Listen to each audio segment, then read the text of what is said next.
Bismillahirrahmanirrahim. Assalamualaikum warahmatullahi wabarakatuh. Alhamdulillahirabbil alamin. Santri-santri kelas 6 semuanya, kita dapat berjumpa kembali dalam mata pelajaran pendidikan agama Islam.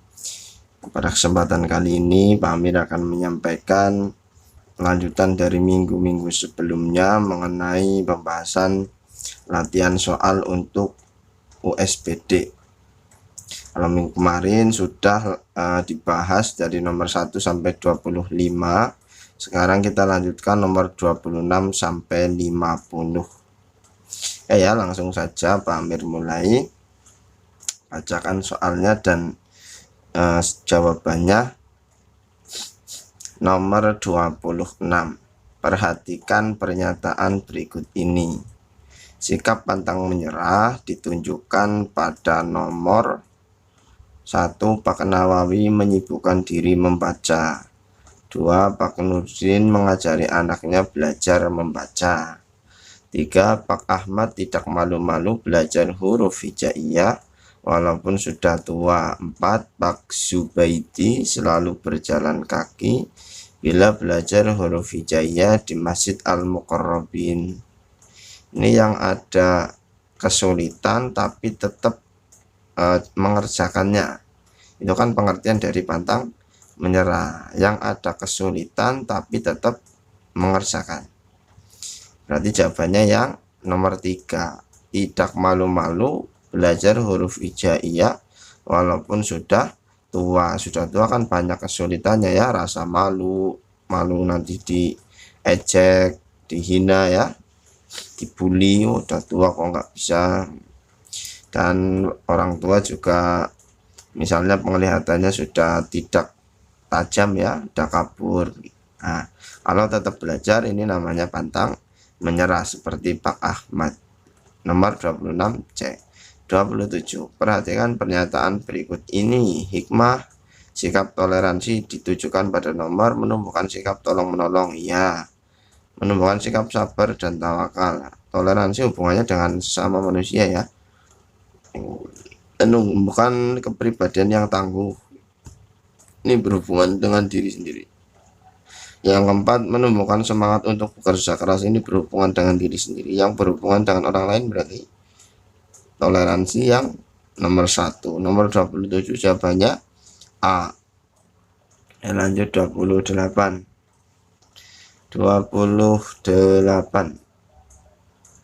Perhatikan perilaku berikut ini. Perilaku ikhlas ditunjukkan pada nomor ini. Cara mengerjakannya besok-besok seperti Pak Amir ya. Baca perintahnya, baca pertanyaannya, baru nanti baca uraian yang disoal. Perilaku ikhlas ditunjukkan pada nomor 1. Berjabat tangan kepada kedua orang tua apabila akan pergi ke sekolah. 2. Beramal sungguh-sungguh tanpa mengharap pujian orang lain ya. 3. Menciptakan suasana yang aman dan damai dalam masyarakat. Bukan. 4. Menumbuhkan rasa cinta kepada Allah. Bukan. Berarti jawabannya yang 28 yang B. Beramal sungguh-sungguh tanpa mengharapkan pujian orang lain. B yang nomor 2. Nomor 29. Perhatikan kisah berikut. Perilaku ketua pembangunan masjid itu mencerminkan sikap. Selesai pembangunan masjid, ketua panitia menyampaikan ucapan terima kasih atas bantuan yang berupa pikiran, tenaga dan harta kepada semua warga yang telah mendukung pembangunan masjid itu. Berarti apa? 29 apa 29 menghargai ya, menganggap penting kepada orang lain, itu pengertian menghargai. Yang D ya. 29. Perhatikan kisah berikut. Sikap remaja tersebut, baca soalnya ya. Para remaja sering menyalakan petasan di dekat masjid pada saat sholat tarawih dilaksanakan. Ketika petasannya meledak dengan suara keras, para remaja itu kemudian lari meninggalkan tempat itu dengan gembira. Sikap remaja tersebut termasuk perbuatan acuh tak acuh, sombong, simpati, empati. Simpati bukan, empati bukan, sombong bukan, acuh tak acuh atau egois sakarpe dewek. Jadi jawabannya yang A ya. Lanjut ke nomor 31. Perhatikan beberapa ketentuan wudhu berikut yang merupakan rukun wudhu ditunjukkan pada nomor. Rukun wudhu itu hanya ada 6 ya. Rukun wudhu itu yang merupakan bagian dari wudhu. Berbeda dengan syarat. Syarat itu sesuatu yang harus dikerjakan sebelum berwudhu, yang harus ada sebelum berwudhu. Kalau rukun bagian dari wudhu itu sendiri. Kalau rukun sholat bagian dari sholat itu sendiri. Kalau rukun puasa bagian dari puasa itu sendiri gitu ya. Kalau rukun wudhu berarti ada 6. Membaca basmalah sunnah, menggosok gigi sunnah, mengusap kepala rukun, beragama Islam syarat. Berarti jawabannya yang nomor 3, mengusap kepala. 31C. 32. Macam air yang kita temui sehari-hari sangat banyak. Ada air hujan, air sumur, air kelapa, air teh, air sungai, air laut, air embun, air mata air, air susu, dan masih banyak lagi yang lain. Di antara berbagai macam air tersebut, tidak semuanya dapat kita gunakan untuk berwudu. Hanya air mutlak saja yang dapat kita gunakan untuk berwudu. Air mutlak sebagaimana deskripsi di atas adalah A. Air yang berasal dari dalam perut bumi. Tidak ya, tidak berasal dari perut bumi. Air hujan ya dari langit. B. Air yang belum berubah warna, rasa, dan baunya. C. Air yang belum dimasak. D. Air yang halal dan boleh diminum. Yang lebih tepat, air mutlak adalah air yang belum berubah warna, rasa, dan baunya. Artinya belum bercampur dengan sesuatu apapun yang menyebabkan perubahan warna, perubahan rasa, dan perubahan bau. Kalau air dicampur teh ya jadinya air teh. Nah, air mutlak. Jawabannya nomor 32 yang B. Nomor 33. Salat adalah serangkaian ibadah yang terdiri dari ucapan dan gerakan tertentu yang diawali dengan takbiratul ihram dan diakhiri dengan salam. Baik sholat fardu maupun sholat sunnah, semuanya memiliki ketentuan yang harus dipenuhi. Di antara hal yang membatalkan sholat adalah A. Buang angin atau kentut, iya. Berakal sehat. Berakal sehat ini syarat ya. Masuk waktu sholat ini syarat ya. Kemudian membaca surat pendek ini sunnah. Berarti A ya, buang angin atau kentut membatalkan sholat. Ketika sholat kentut otomatis batal wudhunya. Batal wudhunya ya batal sholatnya. Ya, belum 4. Semua ibadah yang diperintahkan Allah Subhanahu wa Ta'ala pasti mempunyai hikmah masing-masing. Perhatikan tabel hikmah beribadah berikut. Yang paling tepat untuk mengisi kolom yang kosong pada tabel di atas adalah hikmah sholat. Berarti ya, sholat titik-titik hikmah. Hikmahnya sholat apa? A. Melatih kesabaran atau pengendalian diri. B. Bertemu dengan saudara sesama muslim seluruh dunia. Kalau yang melatih kesabaran itu puasa ya. C. Melatih untuk disiplin waktu serta mengendalikan diri. D. Membersihkan harta, ini zakat ya. 34 yang C. Melatih untuk disiplin waktu ya, karena sholat ada waktu-waktunya, serta mengendalikan diri. Mengendalikan diri artinya ya yang harusnya misalnya duhur sedang enak-enaknya main game ya, nah kita mengendalikan diri kita agar sholat, tidak main game terus. 35 lanjut. 35. Ibadah adalah ketaatan yang dilakukan dan dilaksanakan sesuai perintah dan ketentuan Allah Subhanahu wa Ta'ala untuk menggapai ridhonya, baik berupa perkataan ataupun perbuatan yang dohir maupun yang batin. Puasa merupakan salah satu ibadah wajib yang diperintahkan Allah Subhanahu wa Ta'ala. Pengertian puasa adalah A. Membaca Al-Quran, ya tentunya tidak. B. Serangkaian ucapan dan gerakan, ini pengertian sholat. C. Mengeluarkan sebagian harta, ini zakat ya. Yang D ini salah tulisan, salah cetak, tapi sebenarnya yang D. Menahan diri dari hal-hal yang membatalkannya sejak terbit fajar sampai terbenam matahari dengan niat dan beberapa syarat. Jawabannya yang D, 36.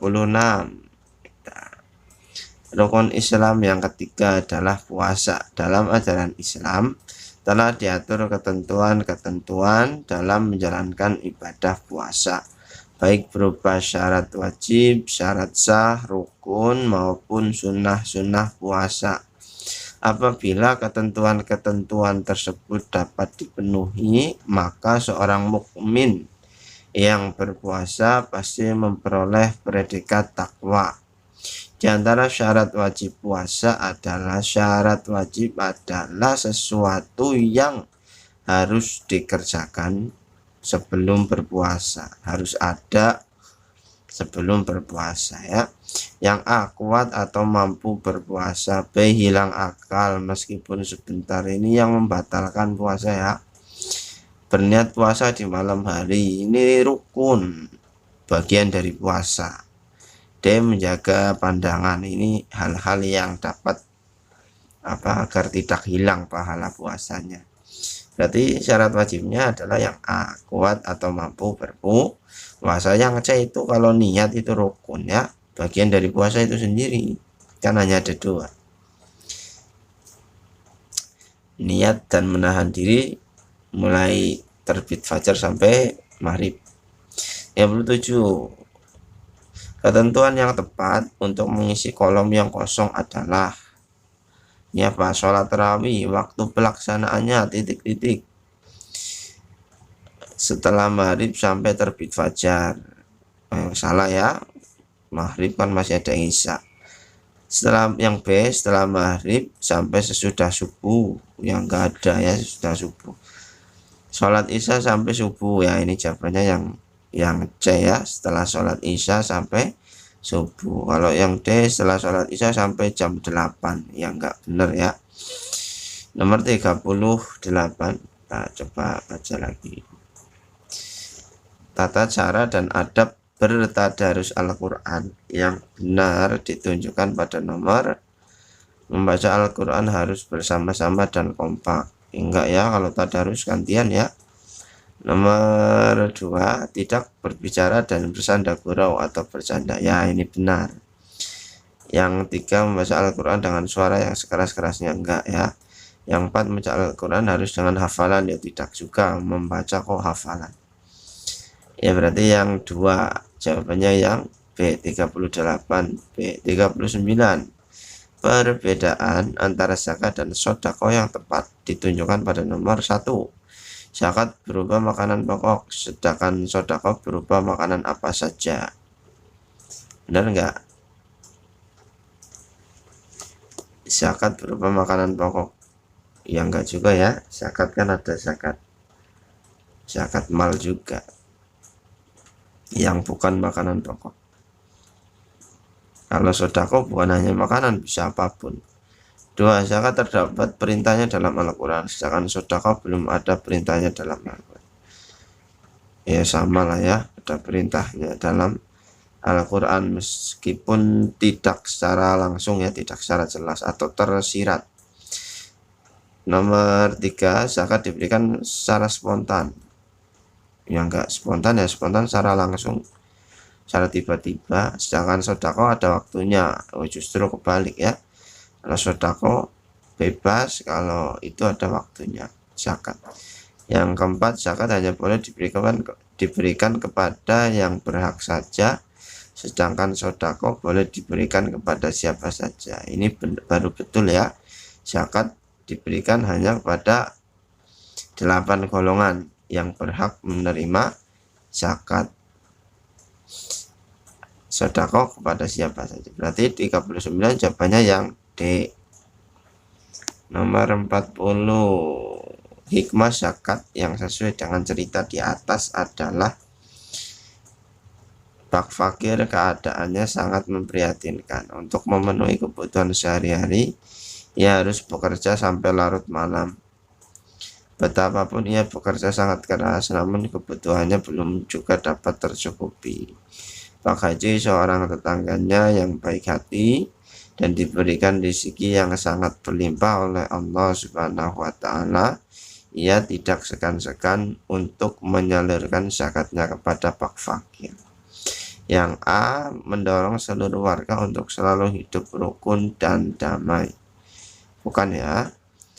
Yang B mengingatkan manusia bahwa rezeki manusia berbeda satu sama lain. Ini bukan hikmah zakat. Yang C memberikan semangat bekerja keras bagi yang suka bermalas-malasan.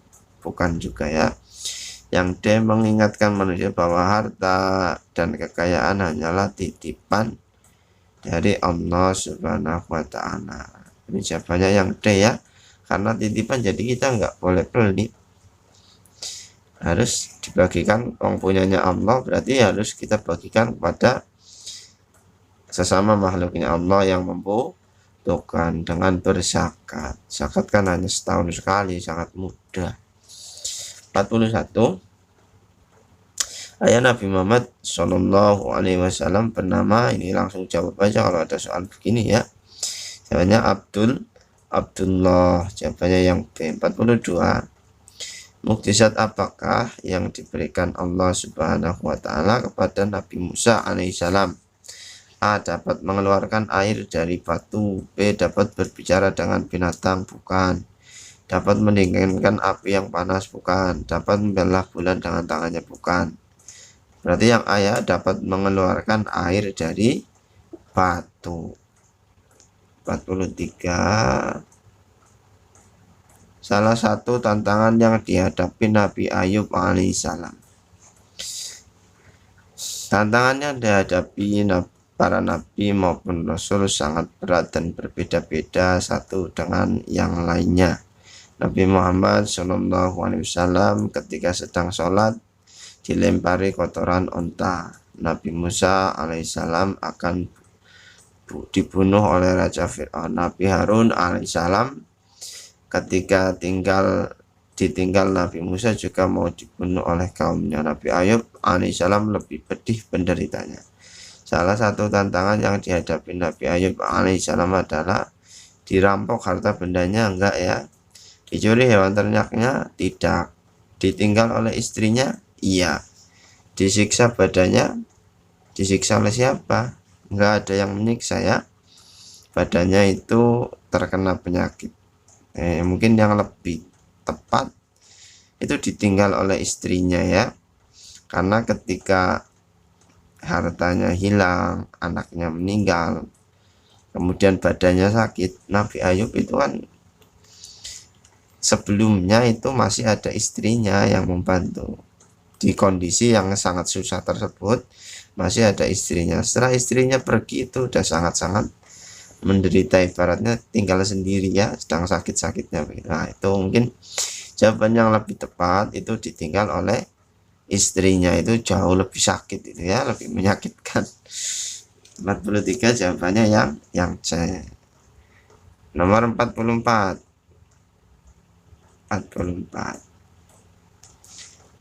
Sunan Derajat adalah salah satu putra dari Sunan Ampel. Yang pokoknya kalau bapaknya para Sunan Ampel ya, yang asli orang Jawa yang pertama itu. 45. Perhatikan tabel berikut. Negara tempat dakwahnya Nabi Ilyas alaihissalam ditunjukkan pada nomor. Nabi Ilyas itu sama dengan Nabi Ilyasa. Kita lihat aja tabelnya. Nabi Ilyasa Jaubar Damaskus. Nabi Ilyas berarti sama ya, Damaskus. Berarti 45 jawabannya yang D. 46. Nabi Daud alaihissalam diberi kelebihan suara yang merdu sehingga gunung dan burung pun sering ikut bertasbih bersamanya. Perilaku Nabi Muhammad Shallallahu Alaihi Wasallam terhadap semua orang yang ingin mencelakainya selalu dibalas dengan doa agar orang itu diberi hidayah oleh Allah Subhanahu wa Ta'ala. Dari deskripsi di atas, sifat Nabi Muhammad yang dapat diteladani adalah pandai ya enggak ya, amanah enggak, kesederhanaan enggak ya, ini justru kasih sayang ya, karena disakiti tapi membalasnya doa, berarti kasih sayang tanpa batas. 47. Nasihat Luqman Al-Hakim kepada anaknya ditunjukkan pada nomor jangan menyekutukan Allah. La tusyrik billah, ini terkenal sekali ya nasihatnya Luqmanul Hakim. Ini jawabannya yang A.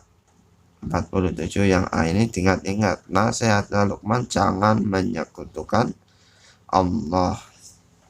48, kita lanjut. 48. Nabi dan Rasul diperintahkan Allah Subhanahu wa Ta'ala untuk menyampaikan dakwah kepada seluruh umat manusia. Setiap Nabi dan Rasul akan menghadapi umat yang berbeda-beda sesuai dengan keadaan zaman dan tempat pada waktu itu. Nabi Isa alaihissalam dan Nabi Yunus alaihissalam diutus kepada kaum Nabi Isa itu Bani Israel, berarti yang gede ya, Nabi Yunus Assyria. 49. Dari tabel di atas, gelar atau julukan sahabat Umar bin Khattab adalah Umar bin Khattab itu Al-Faruq, pembeda. Oke, lanjut ya, nomor 50. Salah satu pemuda Ashabul Kahfi tersebut bernama, kita baca coba ya, negeri Syam di masa Raja Dakianus terkenal dengan sangat kejam. Semua rakyat harus menyembah berhala, namun ada 7 pemuda yang sangat kuat imannya, berani mempertahankan keyakinannya kepada Allah Subhanahu wa Ta'ala. 7 pemuda meninggalkan kotanya menuju sebuah goa. Oleh Allah, 7 pemuda itu dilindungi dengan ditidurkan selama 309 tahun. 7 pemuda itu terkenal dengan Ashabul Kahfi. Salah satu pemuda Ashabul Kahfi tersebut bernama Kitmir ya, nama anjingnya ya. Al-Kahfi nama surat dalam Al-Quran. Tan Malaka ini tokoh kemerdekaan. Yang D Maksal Mina, jawabannya berarti Maksal Mina. Oke, yang 50 D. Oke, pembahasannya sudah ya. Terima kasih atas segala perhatiannya santri semuanya. Silakan dibaca soalnya yang dulu pernah Pak Amir bagikan, kemudian dicocokkan dengan jawabannya santri. Sekiranya ada yang salah ya dibetulkan biar tahu jawaban yang benar. Diulang-ulang, baca soalnya, tahu jawabannya, baca soalnya, lihat jawabannya yang betul. Nah, biar nanti santri semakin banyak pengetahuannya ketika besok ujian sekolah standar daerah berstandar daerah, itu santri semuanya udah lumayan siap ya. Oke, Pak Amir cukupkan. Terima kasih atas segala perhatiannya, kurang lebihnya mohon maaf. Assalamualaikum warahmatullahi wabarakatuh.